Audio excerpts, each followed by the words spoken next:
Операцияга кеминде $45.000 керек. Чүйдүн селекция айылында 36 жаштагы Асель Ногойбаеваны мурунку күйөөсү кордоп, кулак мурдун кескен окуя баарыбызга эле белгилүү. Эки баласын багып жашап жүргөн жакшынакай Асель азыр мына ушундай абалда ооруканада жатат. Анын сиңдиси Диана Элкен учурда Аселдин абалы туруктуу оор экенин, суусундукту түтүк менен араң ичип сүйлөй жатканын айтты. Буга чейин дарыгерлер дээрлик 9 саатка созулган операция жасап, кулак мурдун тиккени менен алар формасын жоготкон. Алдыда пластикалык операцияларды кошпогондо Түркияда 2-3 операция талап кылынат.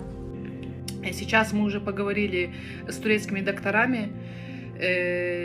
Требуется очень много операций перед пластическими операциями. Все сложные операции будут проводиться в Турции. Для этого надо минимум $45 000. Счет я уже выложила, на следующей странице можете это увидеть.